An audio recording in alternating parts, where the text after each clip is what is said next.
Summary of Living the 80-20 Way. Introduction.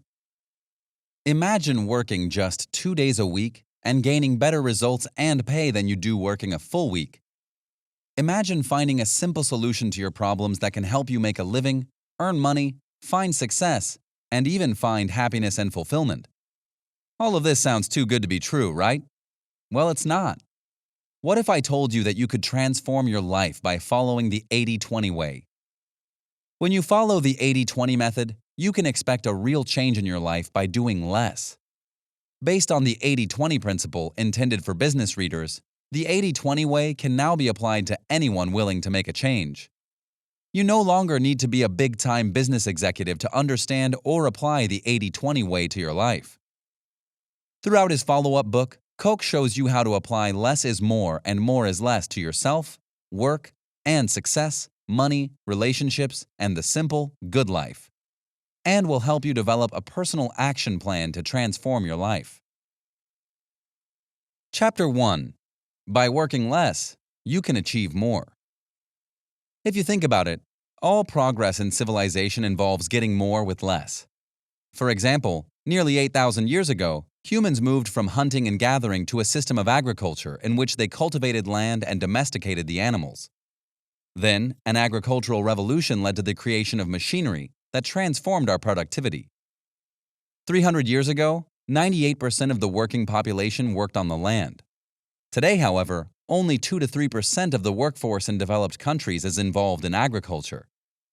Yet we produce much more food than we did all those centuries ago. In other words, we're producing more with less. Similarly, just 40 years ago, computers were massive and clunky and cost a lot of money to manufacture. Today, computers are becoming faster, smaller, and even cheaper. We're getting more results with fewer resources. This is the 80-20 principle in action. Unfortunately, we as a society fail to use this principle in our private and social lives. Instead, we feel that we must continue to build our careers and work ourselves to the point where we have no available time or energy for our friends, family, or activities that we actually enjoy. So how can we use the 80-20 principle in our daily lives? The first step might be as simple as pausing and asking yourself, how can I get more with less in this project?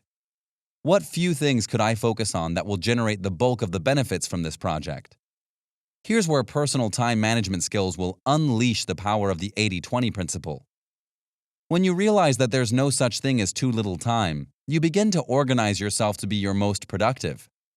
For instance, when you're in the zone, you can accomplish in just a few hours what would have usually taken days, weeks, or even months. Say you're self-employed and give yourself just 2 days to work on a project that would normally take a week. If you give yourself an entire week, you might find yourself procrastinating and working on things that are just a waste of time. If you spend just 2 days a week on your most valuable activity, you should be able to get 160% of the value that used to take 5 days to generate and still have 3 days left over to do what you want. Chapter 2. The 80-20 3-step process. When it comes to the 80-20 principle, there are 3 steps to make dramatic improvements in your life. Like you would a vacation, first you have to choose a destination. Ask yourself where you want the 80-20 principle to take you. Your destination should be a place that reflects what you truly care about. So begin by reflecting on what part of your life is most important to you. To see this in action, we can take a look at Steve, a restaurant owner in Cape Town, South Africa. Steve decided that he wanted to start living an 80-20 life, so he began by identifying the professional and personal areas he wanted to focus on. The most important things for him were starting a business, focusing on hospitality, and then working on his rock music and teaching. Steve's destinations were clear to him, so the next step was to find the best route to get there. Finding a route may seem overwhelming at first, as there are several routes to just one destination. Therefore, it's important to figure out a path that will get you there the fastest.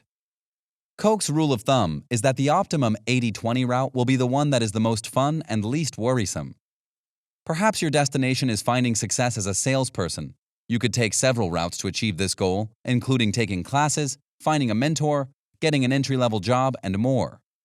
Your job, however, is to find a good route that will offer the best results. So if you aren't good at school, don't go that route and get a mentor instead. Your final step is to take 80-20 action. Once you've determined a destination and found a route that works, it's time to start moving. Take advantage of every opportunity, and once you take action, your life will be transformed for the better. Koch advises, find the route to transform your life, so you may get more results with less worry and less effort. Then, act, and be open to the great luck that the universe will try to bestow on you.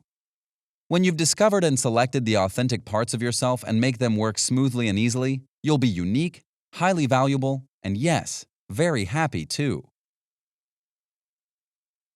Chapter 3. Find your happiness and achievement islands. When we think about life, we tend to dwell on the concept of time. We hate wasting it, we never feel like we have enough of it, and more importantly, we can never get it back. Even worse, why do we feel as if time flies when we're having fun, but drags on when we're bored or working? But what if we could switch them? If we make the good times long and the bad times short, we revolutionize our lives. So how can you do this? Find your happiness islands. Happiness islands are the small spaces of time when we are at our happiest. So think about the last time that you were truly happy, then think about it all the times before that. What does each of these moments have in common? Were you with a particular person, in a special place, or doing a particular activity? What are the common themes? Next, it's time to figure out how to multiply the amount of time you spend on your happiness islands. For instance, perhaps your happiness islands make up 20% of your time. So how can you increase that to 40, 60, or 80%? If 80% of your time leads to only 20% of your happiness, then which activities can you cut to free up your time for things that make you happy? There are many activities that we partake in that don't make us happy.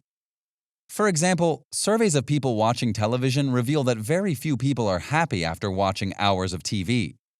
In reality, they feel mildly depressed. Of course, if television makes you happy, then keep watching. If it doesn't, then stop. Next, you need to identify your achievement islands.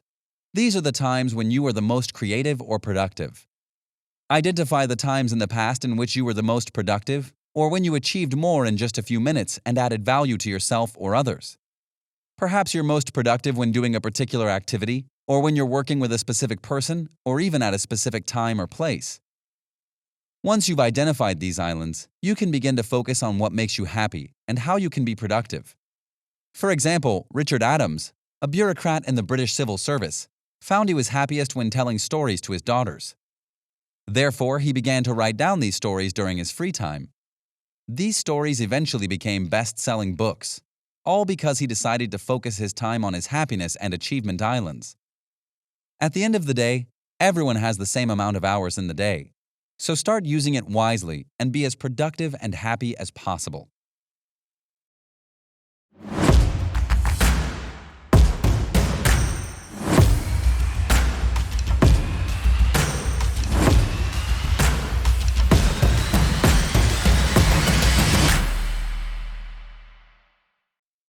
Chapter 4.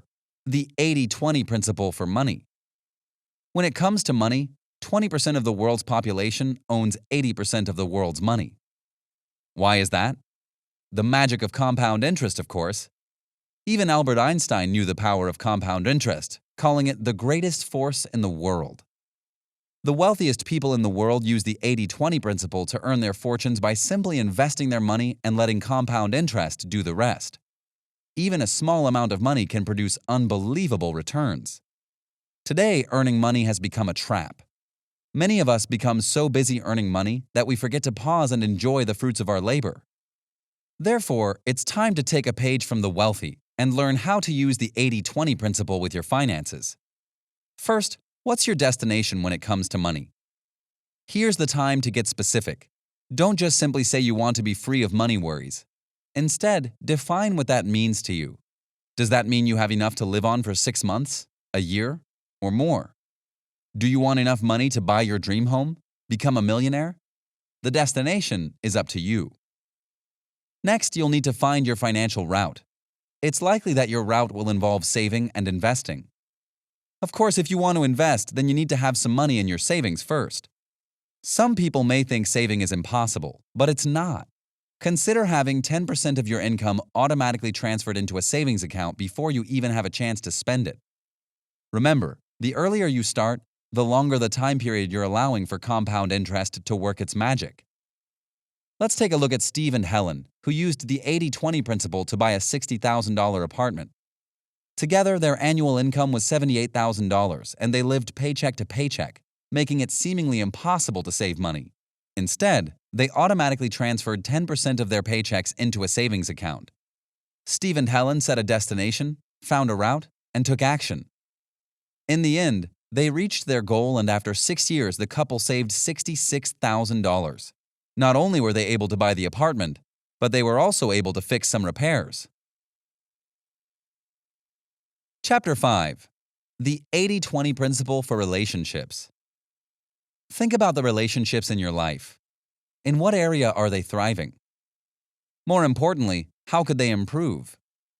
In today's modern world, we find it increasingly difficult to build strong relationships. We're too busy to give the time and effort that relationships need to be successful. Families are even outsourcing activities to others that used to be a basic part of their family relationship. We're getting more babysitters, picking up takeout instead of cooking, hiring maids instead of cleaning, and putting our elderly parents into homes. Luckily, the 80-20 principle can help you in your personal relationships too.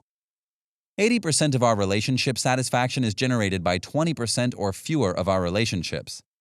In other words, less than 20% of your friends will contribute to 80% of the meaning and value that you derive from friendships.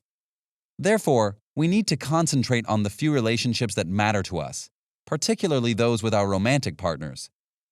In fact, romantic relationships are proven to be the most important ones in our lives. One study showed that people who scored in the top percentile for happiness were those involved in a romantic relationship.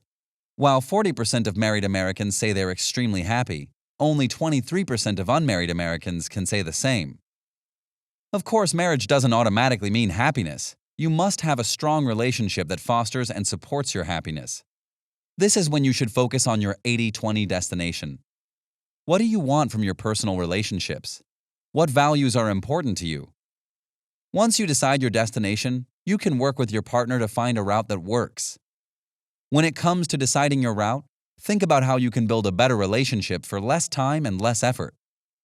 For example, when Steve met Helen, he sought to make her happy and realized that she wanted him to simply be home on time and be a source of support. Of course, she also loved surprises. By focusing on these routes, Steve identified 3 important things he could do to take action to make Helen happy. Therefore, it's important to sit down with your partner and communicate a productive way to build a strong foundation for your relationship. Chapter 6. The 80-20 Principle and the Simple Life. In today's modern world, we have a skewed sense of happiness. Many people think they need wealth to buy the things they assume will bring them happiness. Advertising agencies, for instance, focus on keeping people addicted to work so they can continue to buy the never-ending range of new and better products. To stop this mode of thinking, take a moment to stop and think. What do you truly need to make you happy? It's probably much less than you think. For instance, the Greek philosopher Epicurus claimed the basic components for a good life are simply food, shelter, clothes, freedom, and thought. That's it. In other words, less is more, just like the 80-20 principle. Epicurus practiced this philosophy by living a life of simplicity, living with 7 friends in a commune. They relied on the land for food, and they didn't worry about accumulating wealth for the sake of buying material items. Instead, they spent their time writing books or sharing ideas. Perhaps it's time to apply Epicurus's philosophy to your own life. Once again, focus on your 80-20 destination and think about what a simple and good life means to you. Begin by writing a description of your ideal life. Perhaps think about the items that you have that provide you with happiness. What do you genuinely need? How often do you use the items you currently own? Why are you working so hard to buy more things you'll never get around to using? Next, find your routes. Find options that are both simpler and better. Eliminate the things in your life that cause worry and add little value. Perhaps think about how you can reduce the clutter in your own life or how you can spend happiness in simple things. Finally, it's time to take action. Decide on 3 immediate steps you can take to move towards your destination and ideal life. Let's take a look at Anne, a successful account executive in advertising. Her job paid her well, but she was always exhausted and stressed. Tired of being unhappy, Anne quit her job and moved from a huge apartment into a one-room studio. While her parents didn't support her decision to quit her high-paying, secure job for a life of painting, Anne ignored the critics and did what she loved. Eventually, she began to sell her paintings for good money. At the end of the day, Anne knew her destination and took the necessary steps to get there. She opted for a simpler life and ended up finding happiness and success. Final summary. The 80-20 principle says that 80% of what we want comes from only 20% of what we do. Unfortunately, many of us believe the opposite is true.